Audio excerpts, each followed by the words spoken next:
Thank you, John. So, yes, welcome everybody, and we look forward to listening to Brad today. And Brad, you're already at a conference, so thank you again for taking time to do this and in the middle of the conference. I know we had to pull you out a little bit, but we appreciate you doing this. So, yeah, Brad's going to get under the covers. The one thing we find, and we'll use some recent history of an international AWS outage just 2 weeks ago and how it affects so many customers. And, as Brad is going to share, not only did we Sorry. experience it with one of our customers big time, but how do you get under the covers and find out how fragile the On the ecosystem is? speaker. Yeah, exactly. So, okay. So anyway, so let me get started here. Let me share my slides. And Brad, I'll give you the slide share as soon as I'm done here. Okay. Yeah, sounds good. Okay.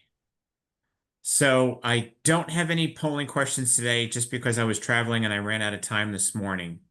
But the rest of it is here. So again, Brad's going to talk about your contact center is more fragile than you think. Again, we're going to get under the covers on that. I'm really looking forward to it because it's Brad, as we found out together at the conference, and especially when we were at the SMS club later on, right? How technical you really were. I had no idea. So this will be a great conversation. You're not just in sales, but you're also very technical. So thanks in advance for this. So a big thank you to Dave Ratner from HIS last week from Wesley Clover. He did a great piece on protecting clients with cyber resiliency.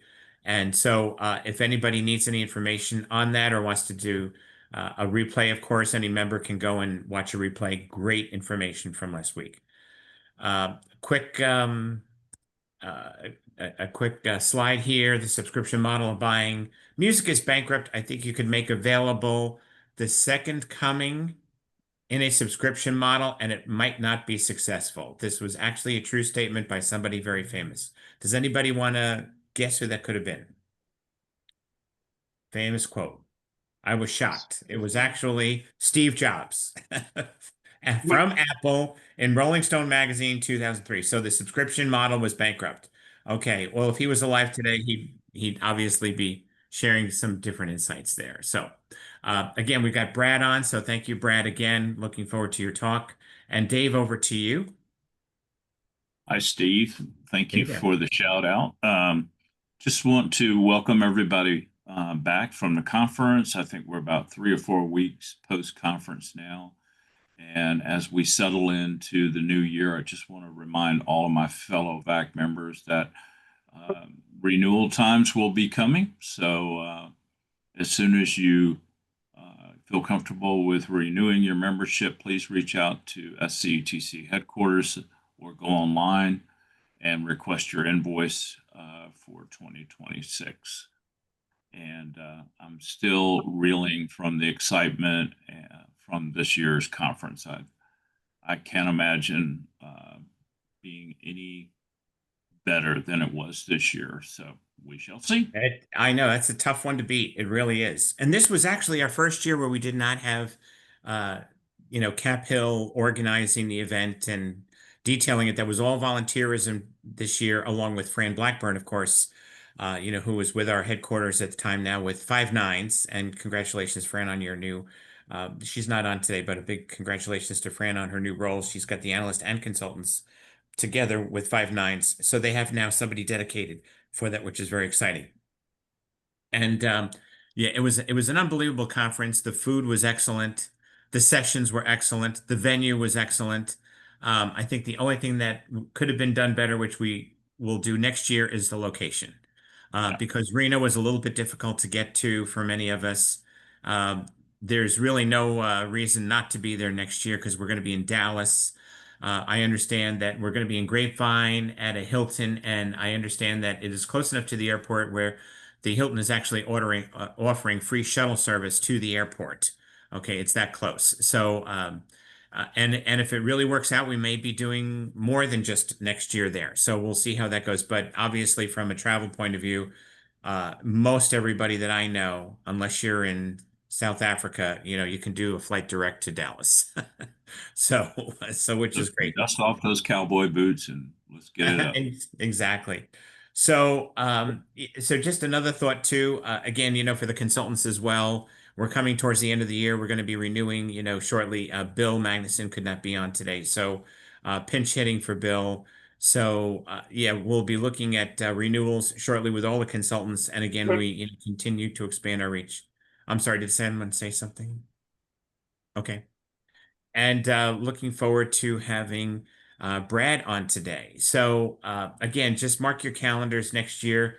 I'll get you the dates beyond this. It's in October. I forget the exact dates. Dave, do you remember the dates for next year offhand?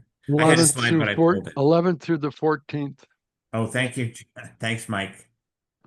And a big shout out to Brad. He's one of our new board members of the VAC this year. Woohoo. So we're proud to have Brad on board, and some new blood never hurts. So welcome. Not at all. Fresh blood is always good. Exactly. Well, here, Brad, let me stop my share and you can take it away here. Well, the both things, I do appreciate how welcome the SCTC community's been, especially to having new people talk and present. I didn't know what it was going to be like, but Steve, having met you at Enterprise Connect, it was setting it up for a good experience from the start. So really do appreciate that. Appreciate this You bet. opportunity. You bet. And just a little bit about myself before I kind of kick into this and talk about what we're doing and some of these hidden costs. Steve, you alluded to it, but I've been a dev for probably about 15 years now myself. I used to do server architecture and engineering. It all started with a passion for video games and building out custom servers for video games for being able to play with my friends when the internet was not as widely as accessible as it is today. And I would build, manage, update that. That translated into the work world. And now I've been developing small custom apps, and micro apps are more and more something that I'm sure all of you are seeing as well in the industry. One of the most recent micro apps that I built is actually a crowdsourced enterprise discount management tool, where you can find, collaborate, and see what the costs of platforms are from vetted invoices, so that you can see together how to consult with clients to get the most out of a negotiation. So there's little things like that I work on the side, and really anyone here that ever has any question about whether it's a generative AI that I'm actively dabbling in, agentic AIs and bots that I built through in my own MCP servers, would be happy to chat with anyone, whether it's about contact center, telephony, or kind of these side projects on that are a bit of passion projects. So for those that are familiar, the slide decks that I'm going to share, a number of them resemble what I spoke about at the SCTC conference, but I can see a whole bunch of new names. So the fireside chats, I've been a part of a few. I'd like to keep any questions probably to the end, or at least I'll do a pause during different sections after the presentation, as I'm going through the presentation. If there's anything that really stands out, please don't hesitate to ask. But I'm going to do a little bit of an overview, just for who we are, just so everyone knows and gets an idea of our competency in the space. That's Star Telecom, the company that I'm working with today. I actually got cherry picked by the CEO of Star because of the way that we were selling and collaborating on contact center deployments, really making sure that, and it's a bit of an odd thing, but our CSAT, while we have a published version of it, our goal is really to be able to go out for drinks with our customers afterwards. If a customer is willing to have a drink with you after deployment, it's usually a good indicator that the people that were part of the deployment are happy about it. So it's something that we were doing while I was at Genesis and some other solutions as well. What we're noticing in the industry, so this is a bit of a market overview. I'd like to know whether or not everyone on the Zoom today has recognized or is at least forecasting the same thing, and how we're embedded in the industry and what we're noticing as those hidden costs. So got Zoom and it's fortunately working.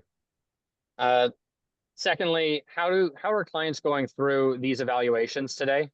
And what are the hidden costs that are, I think the part that we're noticing is a number of vendors are not sharing total cost of ownership conversations in the pre-sale cycle. There's a few that go through it with customers, but it usually leads to a longer sales cycle. And this is something that we do with almost every customer. It's always a TCO chat. We try to uncover every, nook and cranny to that contact center, that telco deployment, whatever it might be, so that customers go in knowing what their end bill is going to be. I think Martha did a really good job of explaining this, and it's not on these slides, but telephony, for instance, there's universal service fund charges that apply with your estate sales tax. That is a quarterly rolling number, the USF charges, that gets aggregated together, and customers for telephony notice on, at least right now, it's a 46% charge on top of their telco invoice on a monthly basis. That's their SIP, their channels, any sort of usage. And, anecdotally, it's about 8 out of 10 customers that I speak to don't know that USF charge is actually on their bill until they go through the sales process and they see it. And it's usually quite shocking. Unless they're a telephony admin for, a decade or so, and they've looked at invoices in a detailed manner, almost every contact center provider is obfuscating those details in the sales process. And most customers don't know to ask. So it's little things like that that we try to uncover ahead of time. I mentioned it beforehand, and this is something that was a hit at the SCTC conference. So my name is Brad. I'm at 100 deployments right now, and of Genesys Cloud. I think I actually hit about 103 this year. And really, it's just a badge of honor that I'm wearing personally as to how often and how many projects I've been a part of. Again, every one of those customers I'm still having drinks with. A lot of them are at the conference today, which is quite nice. That's great. And by the way, you guys as Star got introduced through our fellow consultant in Ottawa, right? It's Chris Dalasinos, right? So he has a great history with you guys. And yes, it started with drinks and Enterprise Connect AI in California. And you're right, that's how the whole thing started, Brad. Alcohol is a lovely bring together for a lot of people. So it's, yeah. And Chris has been a huge advocate of ours. He's actually at the conference today. I've made sure that I pass on hellos from Chris to everyone else here. That's great. And I actually have 2 new consultants that I'm going to be recommending to join the SCTC that are also at this conference right now. Excellent. So while, we're at Star, there, we look at contact centers, Genesys, and telephony, and talk about that a little bit. But we're ideally helping build some of the organizations. Just like at Star, it's a very family-oriented business. Carmelo, we had an opportunity to chat this week. I think I saw you on here.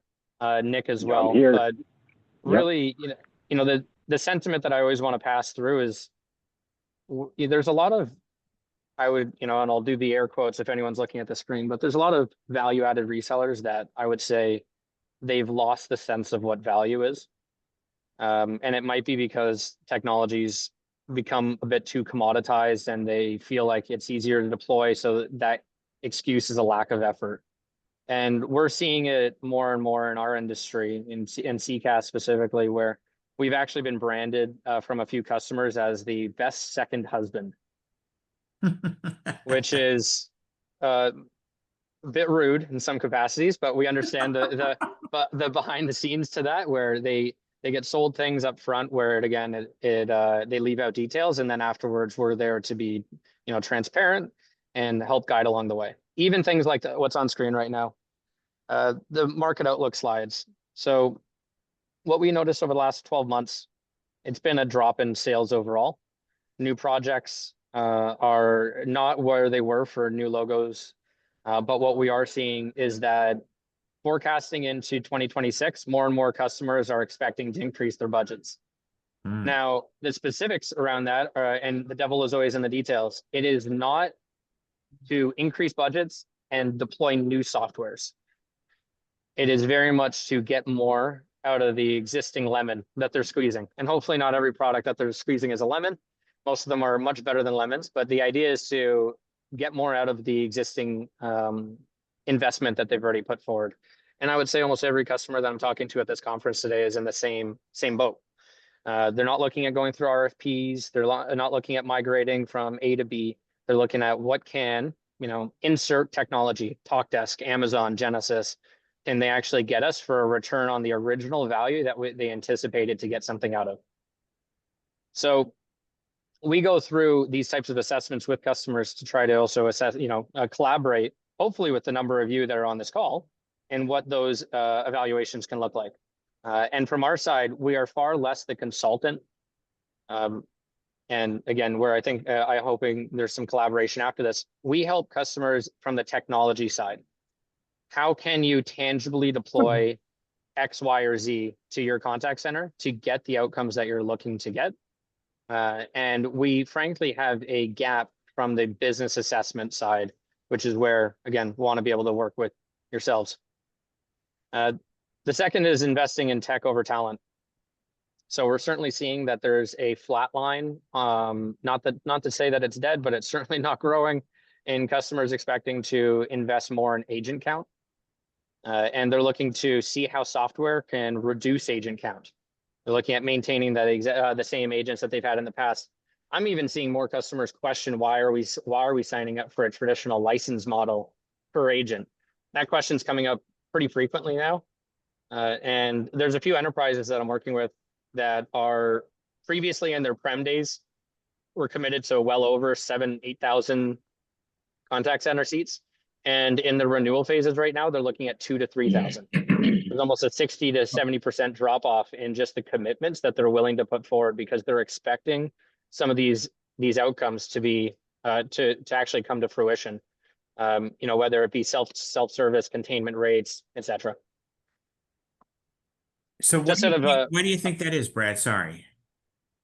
I think I think there is a bit of a conflation with AI technologies and traditional contact center. They think that there's a bit of, what can one do versus the other. And I think that that's caused a lot of executives, as we've all heard I want AI for everything. Right. So I think that there's a lot of fog in the air right now, or smoke for what's real. But it is realistic to think that these companies right now are going to be getting some tangible benefits if they go about deployments in a pragmatic way. We've got one customer right now that's doing an onshoring project where it's about 200 agents. And they asked us, can we deploy a new contact center, new knowledge base, and self-service by the end of 2026? And we had to be honest with them and say, there's no way in hell you're doing all three of those things for 200 agents in the next year, considering you don't even have a centralized knowledge base today. So there's the reality of it for them was, let's go and compartmentalize some of the project aspects. And they're now doing a knowledge base transformation, which is going to be until about May of next year. That knowledge base transformation is going to make their current agents more effective. They should not need to hire new agents. And then when we go through the self-service transformation by the end of the year, then we'll be teed up for 2027 to be able to have, and we're anticipating a containment of about 30%. So going into 2027, they can realistically go to their enterprise and say, 2027 is where we're not going to be investing more than we need to after the investment in technology, and we're probably going to be shrinking their headcount by about 30%. So I think the reality is what needs to be put in front of executives today. Sure. Not this pie in the sky idea of AI, solving for every use case and being the be all end all of, getting rid of agents. So I think it's a grounding conversation. Agreed. And the presentation that I'm at right now, I'm realizing that I'm probably, how much time do I have left? I did this last time too. I got 10 minutes. Is that what it is, Steve? No. You've got till the top of the hour. You got 35 minutes. Okay. For you got 10 minutes, but for everybody else, you get 35. No, I'm just kidding. No. We go to the top of the hour as needed, please. I got to think about the Brad version of how I talk. So almost every executive that I'm here chatting with today is trying to re-level set the conversation from their executives saying, go hunt out AI solutions that are going to do X, Y, and Z. They're all here with the anticipation that they're going to be more enabled to push back at that conversation and say what's realistic with their tech stack to achieve certain outcomes. And there's been a few conferences that I've gone to where they're sending directors and VPs to go through that evaluation when they're talking to consultants and or vendors so that they're more enabled in that conversation rather than, just go find X, go find that magic pill. I'm not sure if that's what others on the call are noticing as well. If you are, please chime in. If not, I'm happy if you chat in the in the Zoom chat.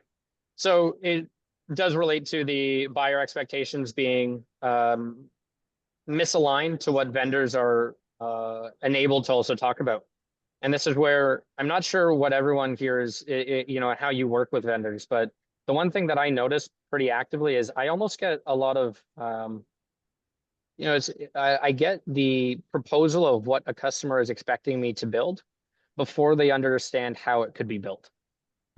And that's where this whole buyer needs and vendor expectations or vendor comfort, I think, needs to also be bridged better.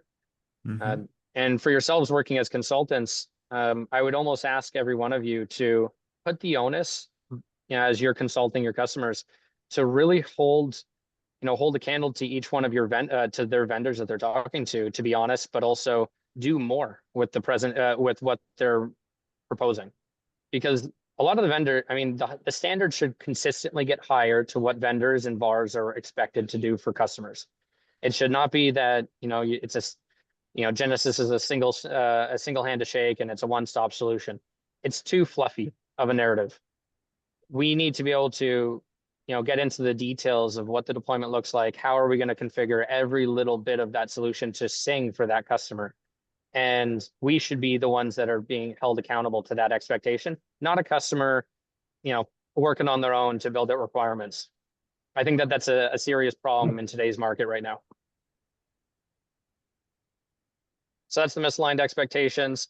Just a little bit of who we are, as I've been going through the market landscape a bit. So Star and working with Chris and what he's talking, him advocating for us. We've been around since 2002. It started with us being a telephony switching platform. We built ourselves off of, I think it's called FreeSwitch, as an open source platform. And since then, we've got a network across North America. Canada specifically is where we started. So we had geo-resident telephony in Canada. Then we expanded out into the States so that we've got geo-resident telephony in the States. We can swap back and forth to make sure that the lines are resident to those geographies, which is something that more and more customers are also talking about. They need to make sure that not just the data in the contact center stays within region, but also the transmission of that call. I don't know if anyone, I think it was a Yealink issue that happened at some point. It was back in 2021, I want to say, where there were unencrypted phone lines that were literally tapped into that were transmitting or possibly transmitting full call recordings. And it's one of those things that people don't think about until it happens. We keep all lines encrypted. We keep all data resident to the specific geo, and it's something that is a value add for clients. We also then in 2018 started expanding into Genesis. It just seemed like a not too far of a hop, skip, and a jump to go from being a telephony provider for all of our customers to then being also a CX provider. So at this point right now, we're really a CX focused outcome partner. Every one of you, if you do end up deciding to see, to bring us into at least a conversation with a client, all I can, and all I'll promise you today is that we'll be that transparent partner. We don't have any customers that leave us. 99% client retention in 23 years. And I want to say we probably have the highest NPS and CSAT for a partner that you've never heard of. This is about 105 customers that are surveyed on our quarterly basis. Almost every one of them fills out the survey. So our NPS and CSAT really speak for ourselves, but it's really the outcomes. We've got a retail customer that I can name, Best Buy. They just won a customer innovation award for the way that Best Buy is handling their retail business with their Geek Squad. They're doing the same thing with now their customer service team. And those innovation awards have been won both with Genesis and externally for retail focused. For pharmaceuticals, we've got things, some stats around 20% improved capacity management. And for the utilities, the containment rate is one that was actually just won only about 2 months ago for a utility in Canada. Smaller utility, Milton Hydro, but it was a 15% containment rate in the first week. It's actually up to 30% containment.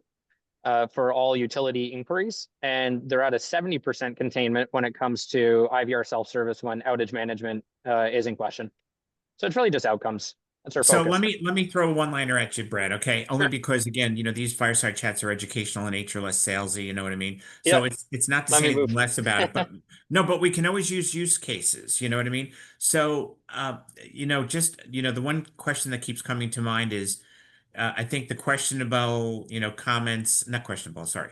With AI entering the picture and a drop in sales this year, I just spoke to another company, literally another manufacturer an hour ago, and they're seeing the same thing that, that sales have been put off specific to contact center CX until 2026. Okay. Yep. So I found it was very interesting that you said that because it was identical, literally almost verbatim, what he said just an hour ago when we had a call. So I think, and as we've shared, in the past on other fireside chats, that AI is moving at the speed of cat years, right? Which is 24 years and 24 months. So, I mean, we see the maturity of it happening so quickly. It's kind of mind-boggling, like when I go to ChatGPT today versus even 4 months ago, the improvements, the accuracy, the depth of the information is just mind-blowing. It really is. So, I think that's one of the drivers. The other driver is really, where are people investing their money going forward, and how do we get beyond this super hype cycle, for lack of a better word, for AI, right? And how do we? Because I think this is good for all of us. How do we, in your opinion, if you were consulting to people here on the call, what would you say would be drivers for people or potential prospects or customers to do business with any of us next year in 2026, and to kind of get beyond the AI hype and help clear a road, so to speak, or a strategy in such a way that gets them comfortable that whatever they're investing in 2026, including AI, can have some flexibility so that in 2027, it's not like they've made a bad decision. Do you know what I mean? So, I mean, that's a long, long question, and I'm sure you have a simple answer, but I think it's very strategic for all of us, and considering you've done so many installs this year and have also seen a drop off in the market, I think you're a great, individual to answer that question. So, I think and just the fireside the fireside chat that I'm leading in the next hour and a half is with 3 customers, and they're all talking about it's the topic is service at the speed of change.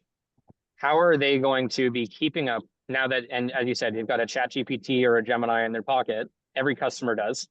How is a customer supposed to a client supposed to maintain the expectation or the delivery to that client Mhm. that they're supporting, while Mhm. also maintaining change management, risk tolerance, and making sure that when they do invest in the decision, it's going to be the right decision, and while also keeping up with customer expectations. Every one of them going into that chat is talking about the same thing.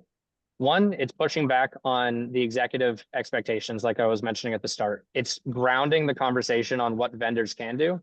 And each one of them has done something really interesting where when they went to RFP for some of their solutions, they pushed, so they expected the vendors to really do all the legwork, what the roadmap is, what the total cost of ownership is, Wow. what the possibilities can be for use cases specifically that they know they can handle. So they hired consultants to work through the use case management and mapping.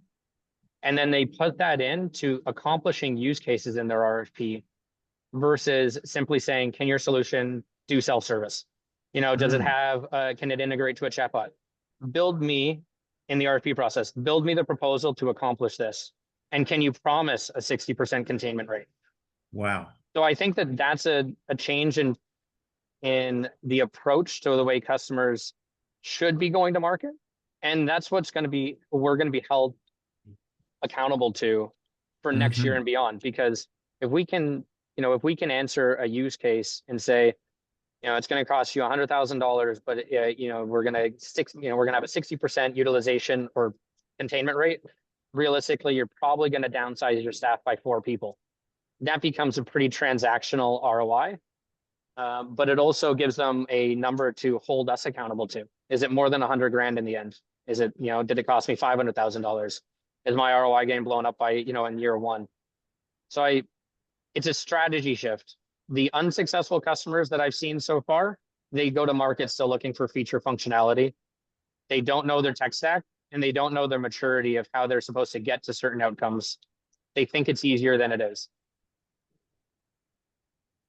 So not a short answer, like you said, but the approach to you guiding customers, I think, needs to be based off of use case and outcomes that are well defined, and then holding the vendors accountable to making it very clear how with that product they're going to achieve that outcome. Yeah, this is very interesting. Yeah, because I think, yeah, we're seeing this too. Customers, we're doing another study and it's different, separate market at the moment, but it's amazing how deep these customers want to go on these assessments, discoveries. They want to go, as Bill was saying, sounds like scope of work statement now requires a new level of detail and performance metrics. Yeah. I think that's what people are expecting. So, yeah, so Brad, continue. I just have to step away for a minute, but I'll be right back. Continue, please. Thank you. That sounds good. And I'm just thinking right now, because there is a point which I'm gonna let everyone go. But there's 2 points of value that I wanted to get to for everyone leaving here, if they're, if anything really sticks. And those at the SCTC conference know that I went through it. So one, there's hidden costs when it comes to integrating any third-party AI solution right now. So if you've got a customer who is on Genesys, Five9, Talkdesk, InContact, really any one of them, there's a barrier to entry that the contact center providers are creating for using third-party AI. And it's really because they want to withhold some of or they want to retain some of the cost of using a third-party solution. So this could be a co-pilot or a conversational voice bot where your customer is using contact center and then they're bridging in the third party. I'll put up a description or a diagram for everyone. So really what this is called, and just for the sake of having this right now, sorry, I think I moved this around. If anyone is familiar with kind of general architecture diagrams, if you are bringing in this AI over on the left side, they cost on average about half a cent per minute to bring in this AI provider. There's not a single vendor right now that's talking about this cost. And that's one amongst a few others with some hidden, telco charges that I want everyone here walking away with understanding, and a way for you to point to a customer when they're going through their TCO to say, okay, so you're bringing in, Sprinkler into your existing suite. How much is it going to cost you for that solution when in the way that it's architected? And I'm going to go and change my screen share right now because I built out a little calculator for everyone to use. And this is all publicly available. So you guys, everyone here can pull it up for a customer if you're interested. But we'll use Genesys as an example. So if Genesys is the vendor that's coming in, can everyone see the graph right now? The chart? I might need a thumbs up or something for. Yep. Yeah, we can see it. Thanks, Michael. The chart on the left, and I'm just hovering over it. If a customer is using about 3 million minutes in telephony, which is not, or it's about 3 million inbound, 3 million outbound, if they were pushing that audio to a third-party solution like Genesys right now, Genesys would be charging them $45,000 extra annually just to use that third-party solution. The total cost being $85,000. So you're looking at almost and more than a quarter cost, about 30% on top of those FUSF charges that I mentioned before, being about 70,000 in total. If this doesn't blow everyone's minds, I would be absolutely stunned, because almost every customer that I've spoken to so far doesn't even know that this exists. And I know that everyone's scared to chat, so that's okay. But afterwards, please let me know if there's any questions. Well, I think unless somebody is offering to replace a component of the architecture, everybody has to presume that it's additive. And that's where leaning on some of the other providers like a Verizon, a Lumen, an AT&T, whoever their existing carrier is, you can go back to that carrier, and they may not want to, but there can be an expectation that if they architect it in a certain way, being the underlying carrier, you can avoid this cost in its entirety. And that's where the conversation really, I think, should go, so that you're saving customers money. They're also architecting it then in a disaster recovery, or in a way that allows for some fault tolerance for the AI solution that they're bolting on. So this is one of the main hidden costs. I know that Martha talked about the FUSF charges. We are seeing these types of costs that are passed through, quote unquote, happen more and more frequently. Audio hook is just one of them. I've seen this now and everyone's seen this in the past, recording costs, storage costs, AWS API costs that can, in some cases go up without customers knowing about them. In some cases, I've seen these costs double over the course of not just the term, but in months leading up, depending on how they pass them through. Is anyone familiar with Anthropic? I'm guessing everyone is. Anthropic, the ChatGPT. Anthropic just recently, for every one of the vendors that uses Anthropic as as an underlying GPT, they rolled out they got rid of their max model, which was supposed to be unlimited back and forth. They got rid of it for those vendors. So then the underlying underlying vendors that use Anthropic just had to double their costs as a pass through to customers. So really anything that is generative, we're starting to see a change in the market because the costs are going up for these, kind of front-ending solutions that use these LLMs on the back end. It's unsustainable.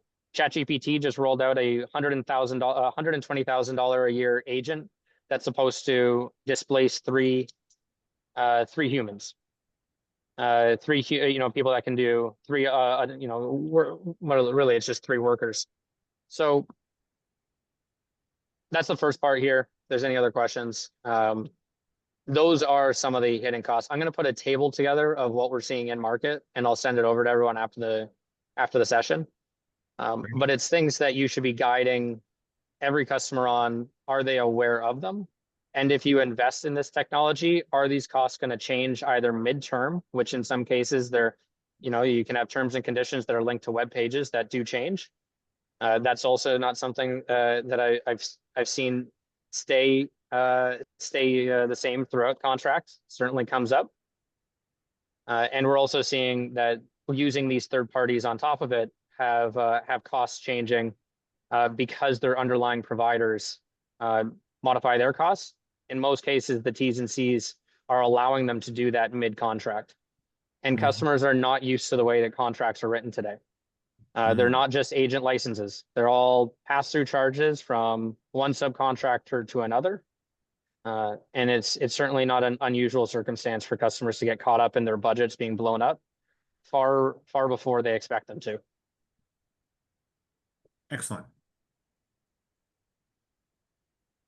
I threw a lot at everyone there after this. There's got to be a thought. Sorry, Brad. Let me pause for a second. So again, we talked about this a little bit, but how should we sell in 2026, or how should you sell? You know what I mean? Because we have we wear different hats. You're a vendor, we're a consultant, but how should we sell in 2026?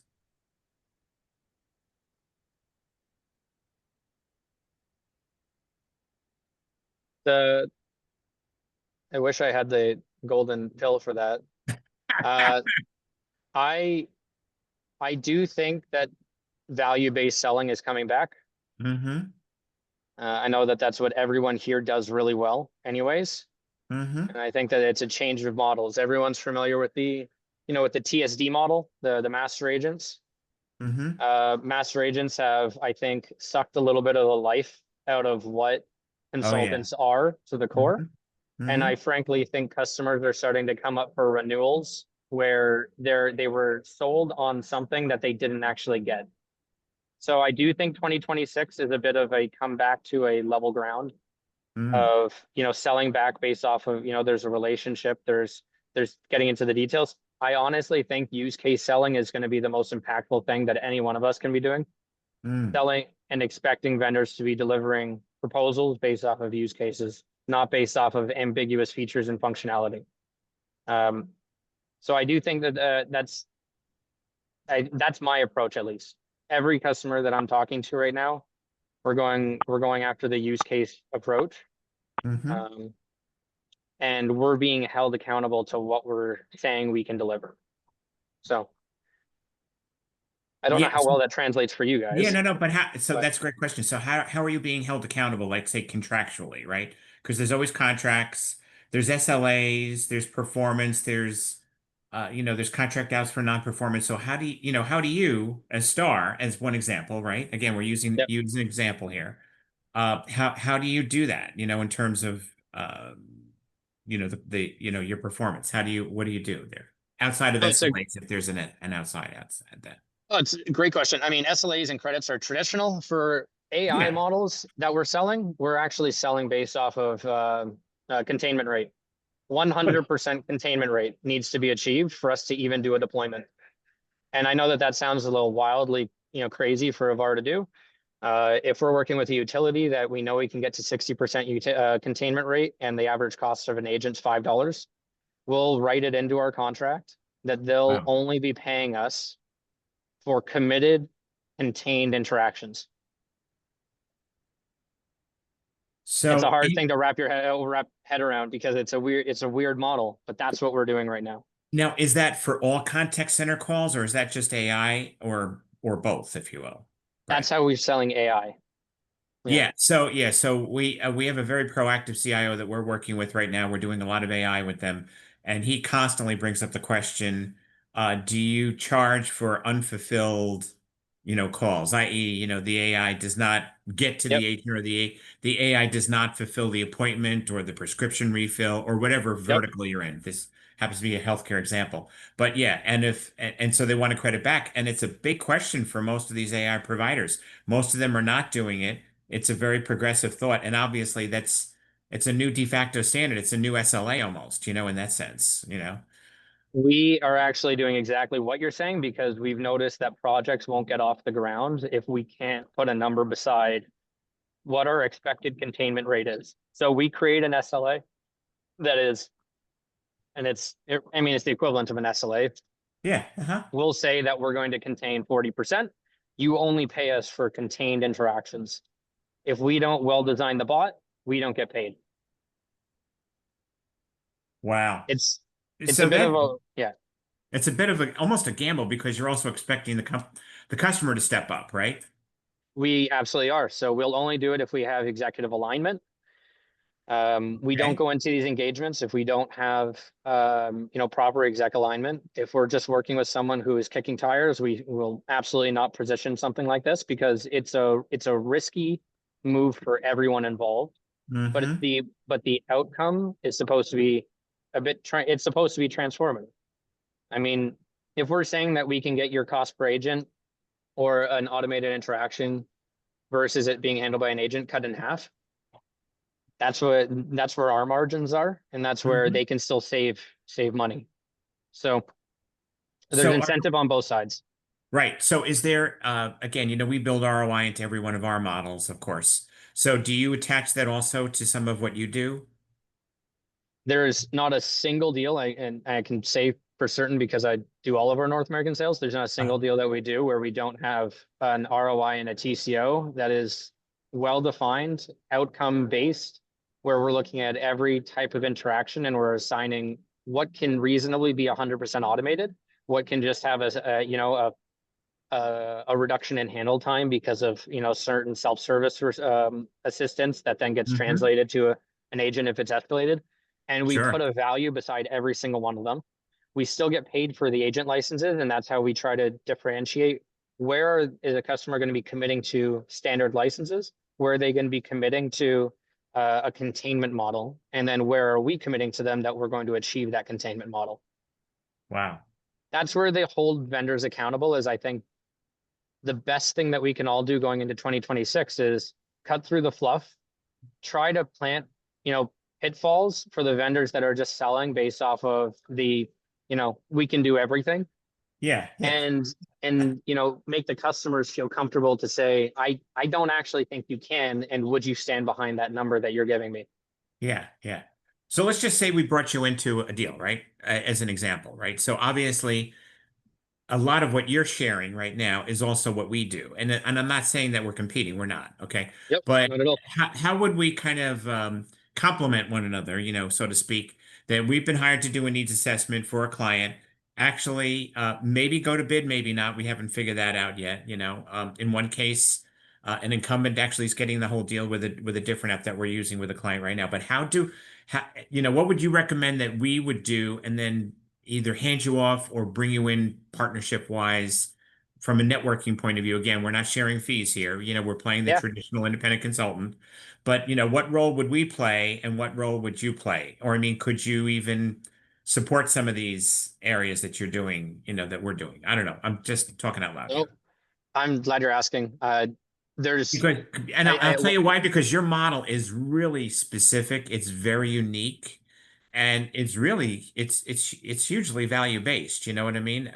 I haven't heard this from other, VARs that are in the CX space, and it obviously gets you, a lot more traction in terms of the relationships with the clients and client deals. So, which is huge. So, Yep. anyway, I interrupted again. Sorry. No, I appreciate it. And Bill, I'm not sure if your question was related to this. I'm just seeing it. So it sounds like I totally agree. That's exactly what we need to do. And Steve, to your question, I while there's a bit of the Venn diagram with some overlap, I think what you do is the value we don't get into the granularity of the customer's business and how their business operates. It's Mhm. not, we are not consultants. We are technologists at our core. Mhm. So I think the collaboration, and it's something that we do with Chris all the time. If Chris has business outcomes he needs to achieve, he can pass those over to us. I'm not going to charge you or our customer though for the evaluation. We're Mhm. going to take all of the business details that you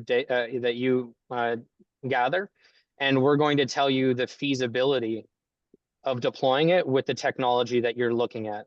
Now Mm. we're very specific with Genesis when it comes to CCaaS. We also use some other AI vendors, but that I'll be able to be realistic and say, I'm going to get an architect to look after all your business needs, and we're going to be Mhm. able to realistically tell you what's reasonable to automate or what's not. Mm. And it's not going to be a costed engagement. Don't need to go through NDAs or anything. That's all going to be just because of us working with the SCTC. Mm. We can at least enable you to compete with the other vendors that are selling fluff, Yeah. Yeah. so that you can have an educated conversation with clients on what's a reasonable deployment approach and what's a Sure. reasonable containment approach. Mhm. That's all I can promise to everyone here. It's just the transparency layer between what Mhm. you're gathering to what the technology can actually deliver. Sure. Sure. That's great. And like you're saying, use cases, so do you, again, I know this is kind of a salesy question, but it's not. What verticals, are you seeing a lot of traction with these days? Uh, Definitely, and it teased me up a little bit, but I think I might have lost my screen. So verticals for ourselves, we've seen a lot of traction and a lot of movement with utilities. Mhm. Utilities, insurance, and Fiserv, credit unions specifically, are moving Mhm. actively. Healthcare is oddly enough getting more into the AI than I thought. They're moving way faster with AI use cases than most other verticals that I'm seeing. Mhm. I work with a few of the Blue Crosses. Mhm. They're all dabbling with things for the way that their doctors are working with clients, automated Mhm. patient engagement, Mhm. follow-ups. Yeah, so for ourselves though, it's the insurance, credit unions, and Fiserv are our real sweet spots. Mm. Excellent. Yeah.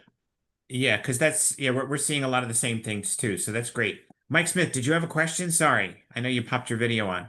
No, no, I'm fine. No, this is great. Yeah, this is great. This really is, because I think we have to sell ourselves a little bit differently, right, into next year as consultants, right? We have to go deeper on these analyses, right? I'm hearing that definitely.